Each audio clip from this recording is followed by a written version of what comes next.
beaucoup, professeur John Bowen. Et bien voilà, donc je vais passer donc questions ou réactions dans le public.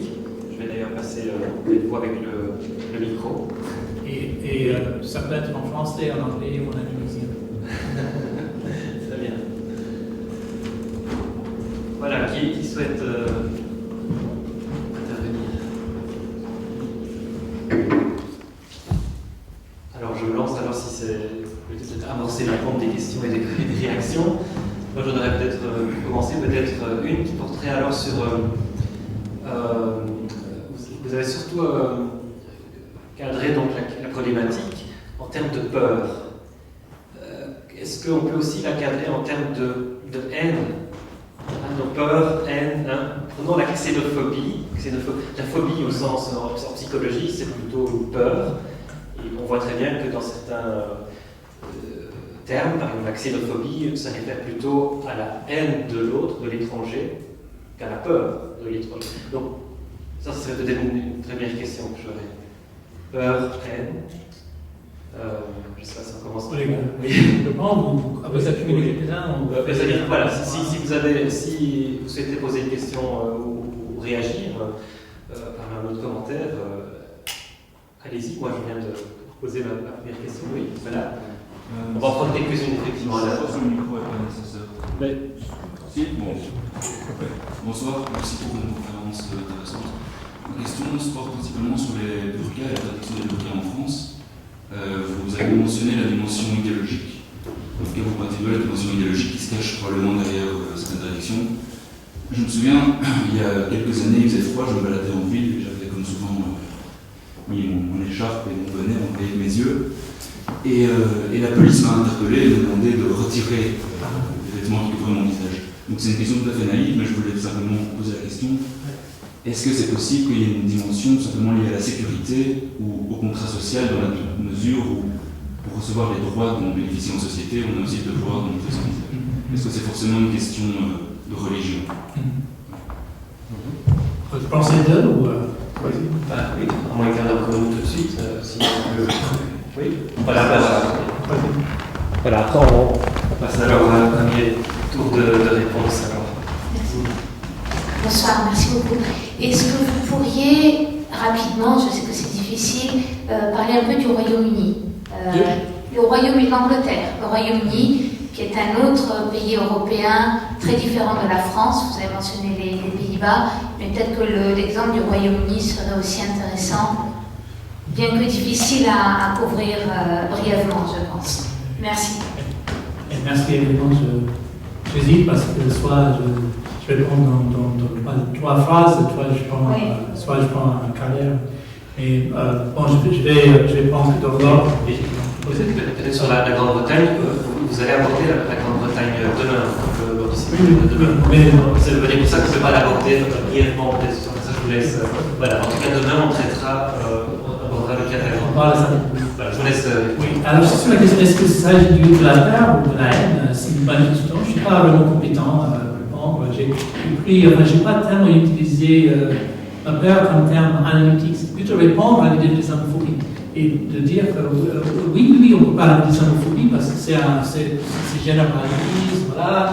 Mais je suis plutôt sociologue, anthropologue, je préfère des analyses qui sont plus basées dans les faits sociologiques, anthropologiques, que dans les spéculations. Enfin, ce serait très bien de voir un psychanalyste, un psychologue analyser ces questions.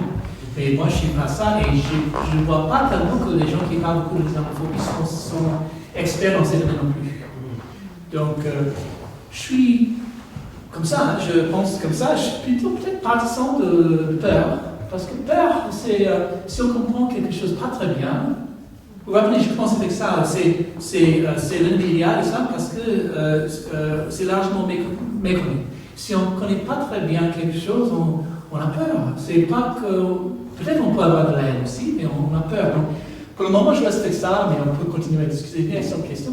La question de la motivation ou des effets de cette loi, parce qu'on peut parler des deux. Vous avez rapporté un incident qui avait à faire avec les résultats, les faits, parce que vous étiez averti qu'il faut tirer, c'était quoi? C'était un écharpe. Et un bonnet. Un bonnet, voilà. Quand j'ai suivi un peu les débats, personne n'a pris au sérieux l'idée qu'il y avait tout d'un coup une peur, une crainte à ce moment-là, qu'il y avait une taux de criminalité à cause des gens qui avaient couvert le visage. C'est vrai que la loi est contre couvrir, c'est quoi, la dissémination totale du visage. Et ça c'est parce que si on vote une loi qui mentionne un groupe, c'est contre la Constitution. Donc, c'est exactement de la même façon que la loi de 2004 contre le port de hijab à l'école. On parle pas d'hijab, on parle de quelque chose qui signale sa condition, ostensiblement. Et donc, je ne me souviens pas être convaincu que c'était un mobile pour la loi, même si il se peut que parmi les forces de l'ordre, il y avait un souci aussi qui traquait en parallèle, peut-être qu'ils pouvaient l'utiliser pour faire quelque chose pour d'autres raisons. Des raisons peut-être complètement... Voilà, j'ai pas d'avis là, je ne suis pas dans cette situation-là. Et puis sur l'Angleterre, vous ne savez pas demain, oui. Juste deux mots peut-être sur la question halal, parce que je suis là, j'ai fait ce livre sur les conseils de charia, et je suis maintenant dans un projet sur la halal qui compare la situation dans les pratiques dans trois pays. L'Angleterre, c'est le Royaume-Uni, c'est le troisième. Ce qui me frappe, juste comme ça, très vraiment, dans le cas du Royaume-Uni, c'est que l'idée de communauté ne fait pas peur. Donc, tolérer un pluralisme juridique assez bien développé, c'est beaucoup plus possible là-bas que n'importe où ailleurs en Europe. Et d'où ce réseau de conseils de charia qui n'ont qu'une force de loi, ce sont des conseils de charia dans la communauté qui se sont répandus partout dans le pays, que je ne peux pas imaginer nulle part ailleurs. Ça existe aux États-Unis, mais c'est beaucoup plus développé en Angleterre. Et la deuxième observation, c'est que c'est un pays où ce qui est beaucoup plus cosmopolite dans le sens que parler notre langue dans la rue, organiser tout un réseau où les choses passent dans une autre langue, avec une immigration en continu entre l'Asie du Sud et la Grande-Bretagne, et quelque chose qui n'est pas anodine, ça serait pas exact, mais qui fait partie du paysage. Et on peut continuer un peu sur... Voilà, ça fait D'autres questions, réactions? Je tends une contribution au débat sur les Pays-Bas. Mais justement, parce que, oui, effectivement, je trouve que votre analyse est très pertinente, de décliner les différentes islamophobies en termes de culture nationale, etc.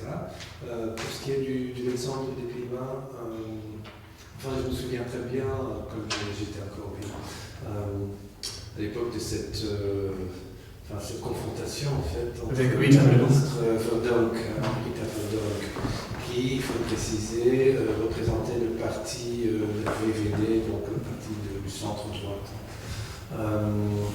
Mais elle se fait beaucoup critiquer quand même dans les médias. Autour de moi, j'ai entendu énormément de critiques, pas sur le fond, mais sur le style. Donc, est-ce qu'elle a vraiment besoin d'être si directe? Est-ce qu'on n'a pas pu éviter ce genre de situation quand même embarrassante pour tout le monde? C'est le genre de critique que vous continuez. Donc, est-ce que ça dévalide pas, mais je veux dire, ça nuance peut-être un petit peu cette connotation de culture nationale ou pas? Qu'est-ce que vous en pensez? Parce que, disons, c'est pas homogène tout. Oui, tout à fait. Je travaille, mes collègues à l'UVA, par exemple, Yann de Daniel et d'autres, sont complètement d'autres. Donc, on ne peut pas faire un amalgame entre tous les Hollandais. Mais je dirais que, et j'ai beaucoup à apprendre de vous sur ces questions, mais je dirais que ce que vous avez remarqué sur les critiques que Rita Verdon, il n'avait pas, il aurait pu être plus délicat. Ça, en quelque sorte, ça peut valider mon argument que c'est poussé à l'extrême qui symbolise l'héroïsme des gens contre les musulmans. La grossièreté, c'est le courage. Ça, c'est Voilà. c'est complètement simple que ça. Oui, voilà. Ouais. D'accord.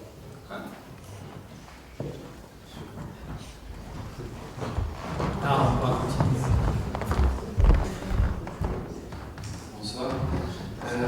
Jean-Yves Boussin-Sport pour votre présentation. J'aurais voulu savoir si vous considériez, comment articuler en fait les peurs de l'islam et l'hostilité qui peut s'exprimer par rapport à d'autres communautés. Enfin, c'est peut-être communauté pas le mot, mais par exemple les gens originaires d'Amérique du Sud, aux États-Unis, les Roumains en France, voilà, ou les Polonais en Grande-Bretagne. Comment est-ce que le facteur religion en fait joue, selon vous, ou pas un rôle spécifique? Je reprends tout de suite, on prend. Alors s'il y a une autre question, oui, voilà.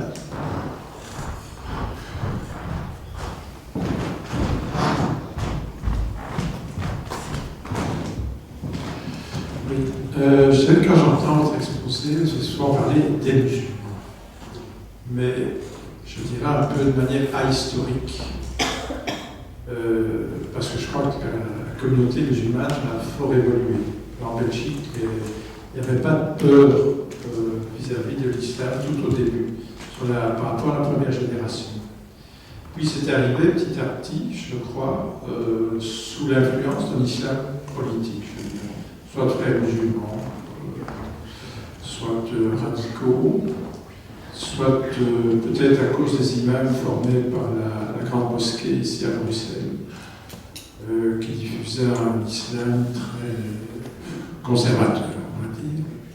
Et donc, je dirais que c'est un peu le manque dans votre exposé, c'est de voir un peu une dimension historique qui fait qu'à un moment donné, le voile est devenu le symbole islamique, alors que, bon, Tarkoum disait bien que ce n'était pas une obligation coranique. Éric Geoffroy disait qu'au fond, c'est une inversion, les questions secondaires devenaient prioritaires, parce que ce n'est pas un sixième pilier de l'islam, etc. Donc, voilà, je trouvais qu'il y a un peu un manque dans votre exposé à ce niveau-là. Voilà, je pense que vous pouvez réagir par rapport à ça. Merci. Oui. Merci bien. Sur la question des musulmans par rapport à d'autres minorités, excellente question. Et ça me donne aussi l'occasion de continuer de parler sur le cas britannique un peu en réponse à votre proposition que j'expose un peu sur ce troisième pays-là. C'est frappant qu'avant, il y avait un certain moment clé, une tournure dans le discours de haine, en fait. En Grande-Bretagne, ça allait un peu plus vite là-bas que peut-être ici, en France. C'était plutôt dans les années 60, où l'idée que tous les gens du Commonwealth avaient le droit de circuler librement dans le Commonwealth, y compris la Grande-Bretagne librement, a commencé à être attaqué assez farouchement. Et ça, là, on voyait dans les années 60, milieu des années 60, et ça continuait, plusieurs formes de racisme assez virulents. Et donc les gens du Pakistan n'étaient pas les musulmans, ils étaient des Pakis. Et donc c'était un racisme qui se ressemble beaucoup au racisme qu'on trouve toujours d'ailleurs aux États-Unis. Et les réponses des minorités, des Noirs, les Pakistanais, qui étaient des Noirs dans cette logique à ce moment-là. La réponse de tous les Noirs en Grande-Bretagne, c'était de faire en parallèle ce qu'ils étaient en train de faire aux États-Unis dans le Civil Rights Movement, donc un mouvement pour le traitement égal des gens. Ce qui n'était pas le cas hier en Europe, parce que ça est venu plus tard, comme vous signalez, et c'était plutôt par rapport à l'islam. Donc déjà c'est intéressant, parce qu'avant bien avant qu'il y avait des formes d'islamophobie en Grande-Bretagne, et c'est là où le terme islamophobie a été créé, il y avait ces formes de racisme contre les mêmes gens, souvent les mêmes gens. Et aussi, ça se passe toujours dans ce contexte pas post-Commonwealth, mais ce contexte Commonwealth, où le droit des gens qui sont anciennement, qui viennent, ou leurs ancêtres sont venus de l'Inde, du Pakistan, c'est considéré comme en quelque sorte légitime, parce que quand même, on partageait cette histoire. Donc voilà, c'est juste un exemple. Pour ce qui est de l'histoire, je suis complètement d'accord. Et j'ai coupé le parti historique parce que, quand même, mais j'ai noté quand même cette tournure en 1989 où il y avait une sorte de bouleversement dans la façon dans laquelle en France les gens étaient vus. Ils étaient plus les immigrés, ils étaient maintenant les musulmans, les musulmanes. Et même cette anecdote sur les photos de classe, hein, c'est comme si il y avait une coupure.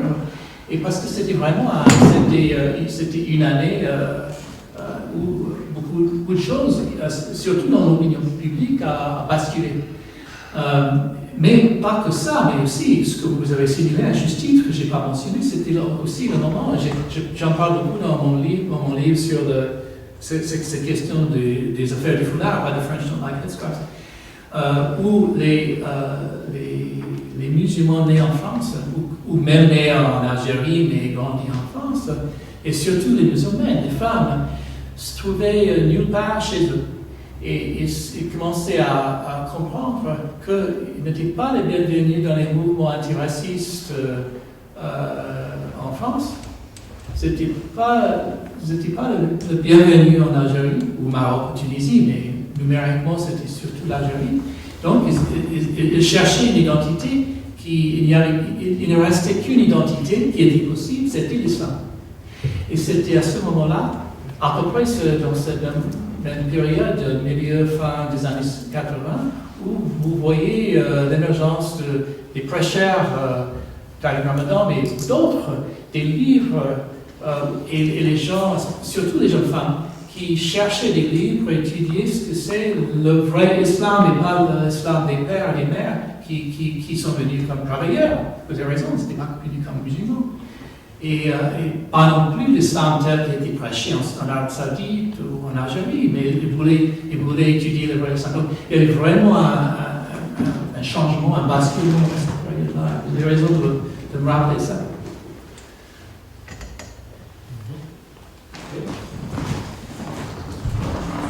Bonsoir et merci également pour votre exposé. Moi, je voulais ajouter simplement à la question de la peur et de la haine, aussi celle de la colère. Simplement, quand je pense aux différentes réactions que moi j'entends fréquemment, etc., j'ai l'impression que cette colère est vue comme saine et comme salvatrice face à cette menace, etc. Et donc je pense que avant la haine, la colère prépare ce terrain. Voilà, je voulais juste ajouter ça. Puis ma question porte sur la Suisse, le cas de la Suisse. Je ne sais pas si vous l'avez étudié, parce que moi je trouve ça un cas intéressant. Juste quelques mots, et c'est une hypothèse justement que je fais, c'est qu'on ne peut pas du tout parler de solidarité, je crois, mécanique pour reprendre cet idéal type. Il n'y a pas du tout l'idée en Suisse qu'on serait identique, etc. Il y a vraiment une reconnaissance. Il y a 26 cantons, il y a 26... le niveau cantonal est très important, etc. Et donc il y a une grande différence. Il y a des cantons qui sont catholiques, d'autres qui sont laïques, etc. Enfin, c'est une confédération.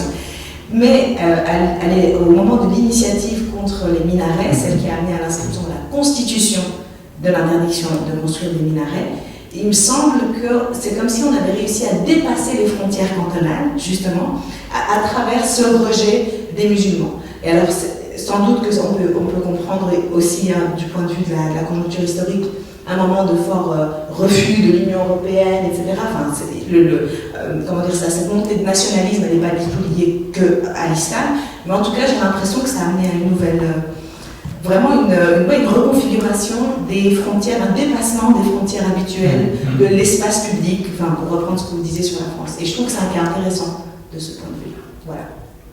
C'est comme si on pouvait, c'est comme si on pouvait arriver à se réunir contre l'ennemi en commun. Parce que le parti qui a lancé cette initiative, justement, a la caractéristique l'UDC d'être aussi bien d'être né dans les campagnes suisses-allemandes, mais également dans les campagnes suisses-romandes. Et voilà, ils ont fait une union démocratique du centre.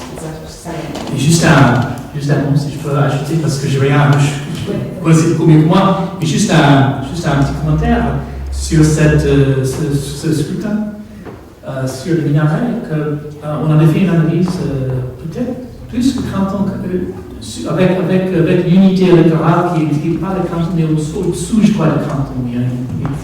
On avait analysé ça en unité de scrutin, et on avait découvert que plus il y a des musulmans dans l'unité de scrutin, moins que vous étiez contre les minarets. Donc, si vous connaissez les musulmans, physiquement, vous avez moins tendance de voter contre les minarets.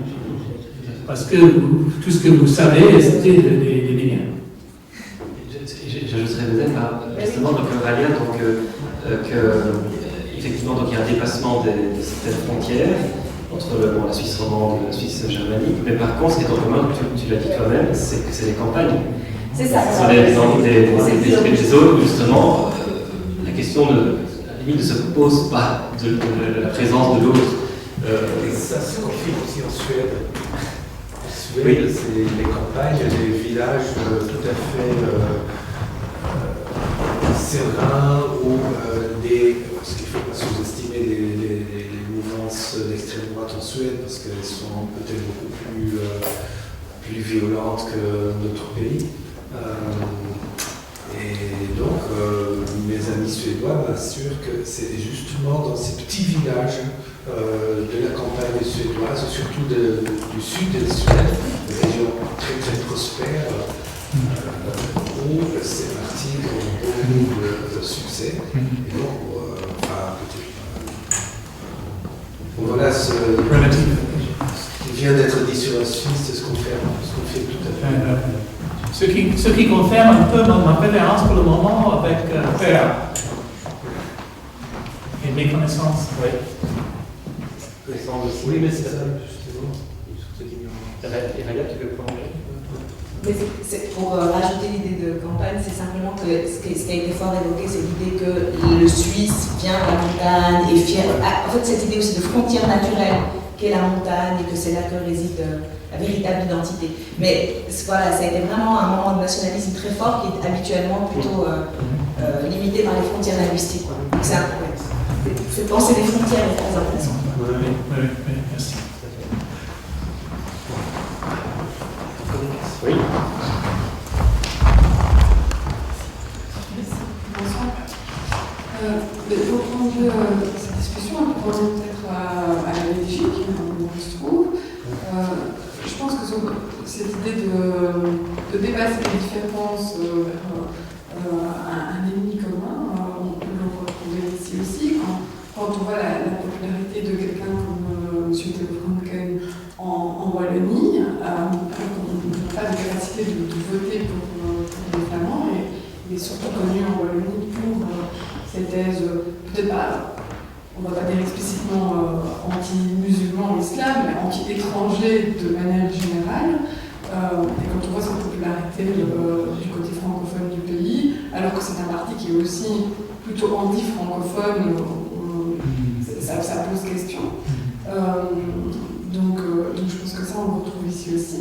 Et alors, pour revenir sur le cas de la Belgique et faire le parallèle avec ce que vous avez expliqué, donc le cas français et le cas plutôt hollandais, je me demandais si vous connaissez un peu la Belgique et où vous situez la Belgique entre ces deux pays qui sont nos voisins, parce que la Belgique est aussi un pays de piliers, on pourrait dire au départ, un peu à la hollandaise, des piliers qui sont plutôt en déliquescence dans notre système politique et social.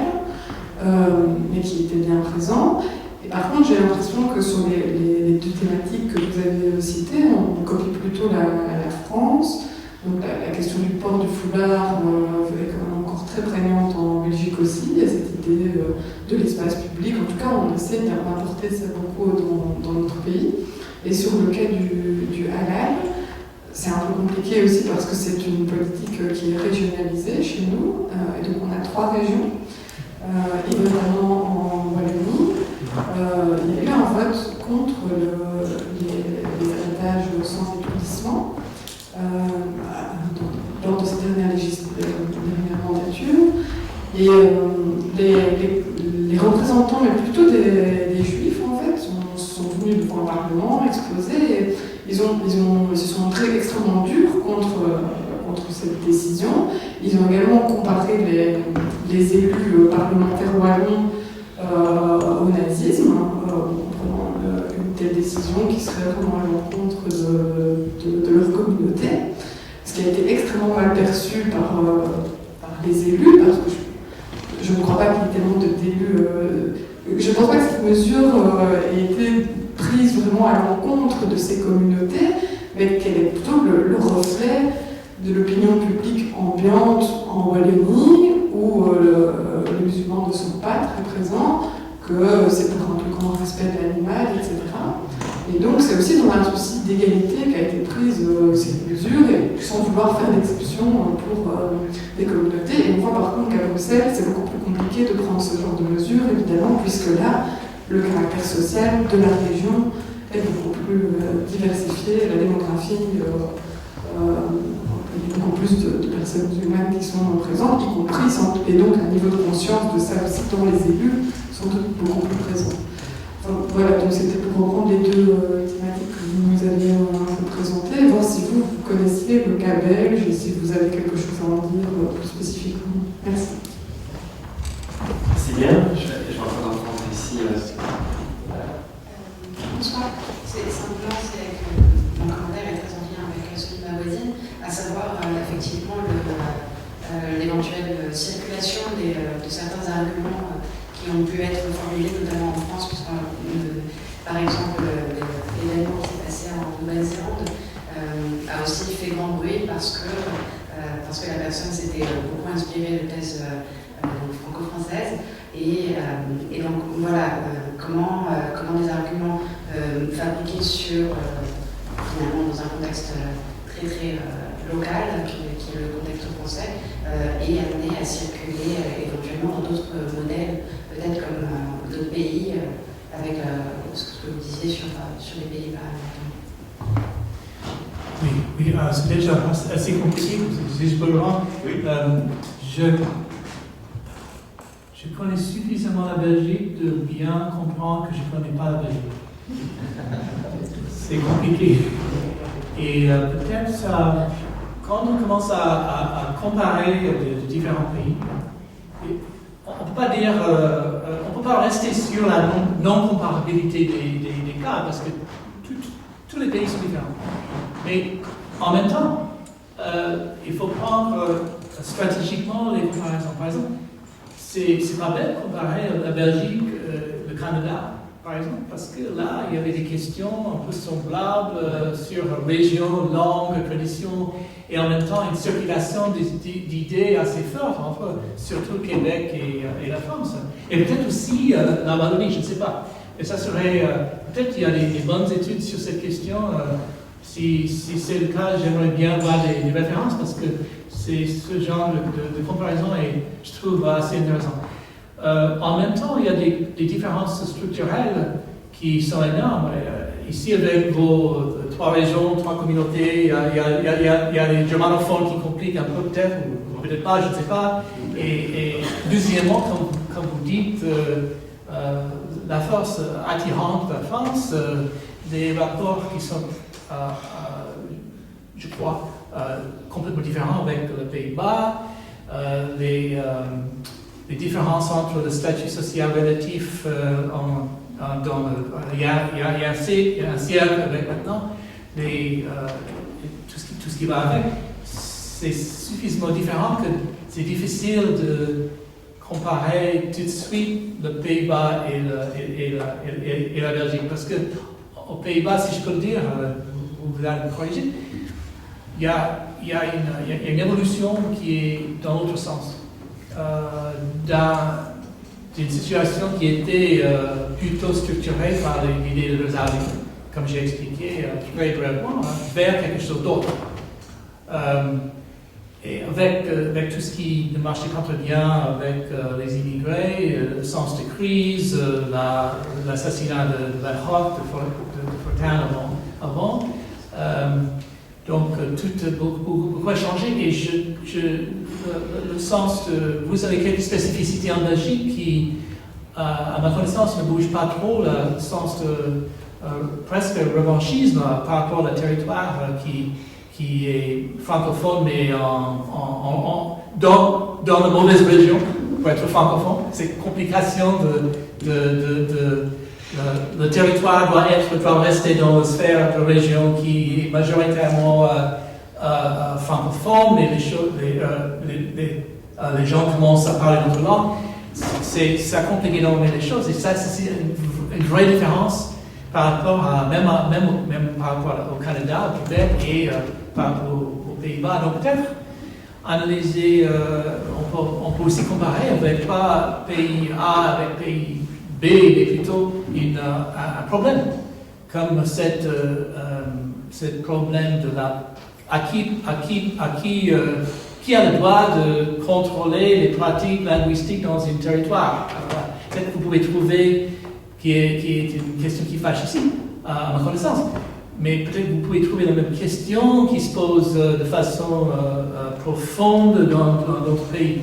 Et pas forcément choisir le Canada ou le Pays-Bas, mais peut-être c'est complètement ailleurs, en Asie ou en Amérique latine, je ne sais pas.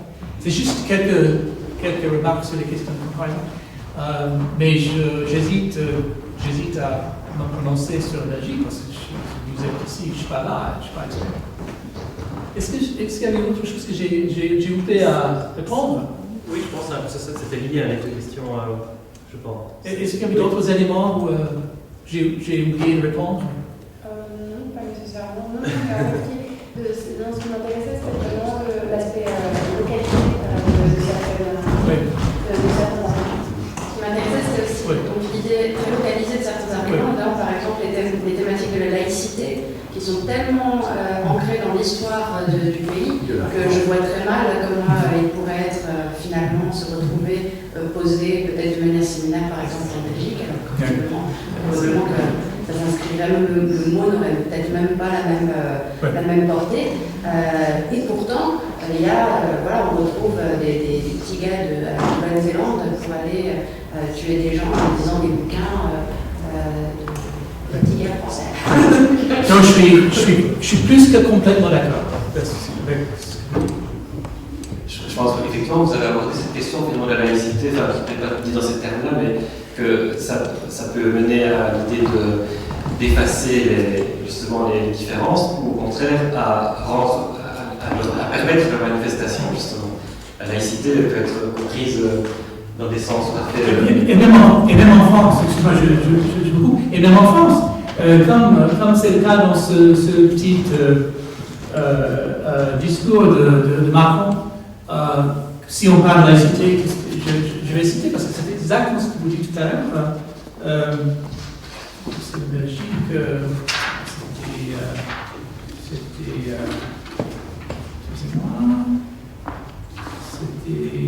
là, Macron, il y a une semaine.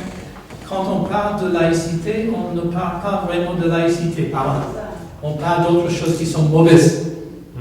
Les musulmans, des machins, les terroristes, ça c'est les ennemis de la laïcité. Ça n'a rien à voir avec la laïcité. Mais c'est un mot qui se sert de ça. Et même on oublie que le mot laïcité ne trouve pas dans la loi de 1905.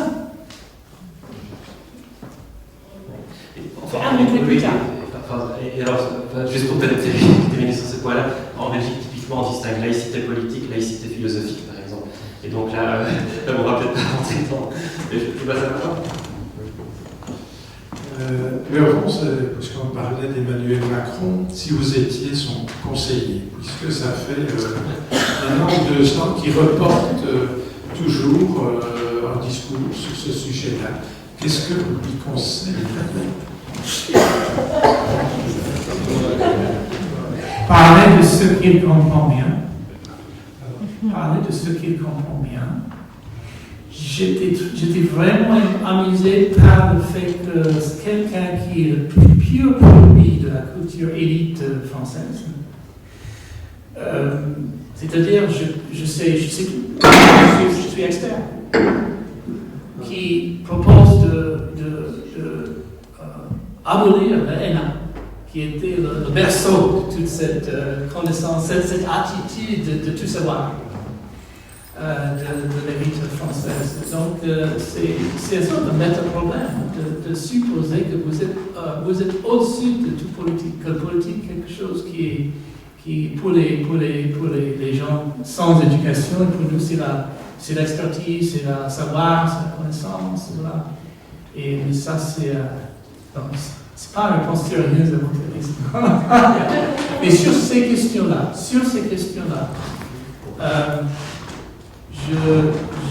et surtout sur cette question de la façon dans laquelle on utilise les mots, parce qu'on parlait de ça tout à l'heure, c'est avec ça pour le moment, c'est arrêter de faire des amalgames de plusieurs domaines, comme la religion, la sociabilité, etc., en général, parce qu'il y a tellement tendance à faire ça. Vous connaissez je suis sûr tous la phrase « la pensée unique », c'est une maladie française. C'est vraiment difficile. Par exemple, la question de la laïcité. Si vous commencez à parler avec des Parisiens, surtout en Sciences Po, c'est moins vrai, par exemple, des gens de l'EPHE, parce qu'ils sont plutôt marginaux, mais les gens de Sciences Po, ils vont dire exactement tous la même chose sur la laïcité. Et cette idée de pensée unique évite des vrais débats et laisse entrer des choses, des problèmes sans vraiment se poser des questions profondes, parce qu'on sait déjà comment parler de tout ça. On n'a pas besoin de vraiment prendre au sérieux des nouvelles perspectives. Et je crois que c'est le problème, c'est un net problème pour la France. Les débats entre les élites, des fois, ne sont pas vraiment sérieux, ils sont tous. Ils vont comme ça. Voilà. Il y a encore. On s'oriente progressivement vers la fin de la soirée, mais s'il y a encore une question ou une réaction, si ce n'est pas le cas, je vais alors, avant de. Il faut vous donner comme renseignement, donc vous informer du fait que demain on peut poursuivre avec le professeur John Bowen donc à l'Université catholique de Louvain, donc sur le campus de Louvain-la-Neuve, dans le cadre d'un séminaire de recherche qui aura lieu sur le temps de midi 45 à 14h, sur la performativité des institutions islamiques en Europe mise en question, et où on abordera notamment le cas de la Grande-Bretagne, à défaut de l'avoir davantage élaboré ce soir. Et si entre-temps je suis nommé comme conseiller à Emmanuel Macron, j'aurai réponse à votre question.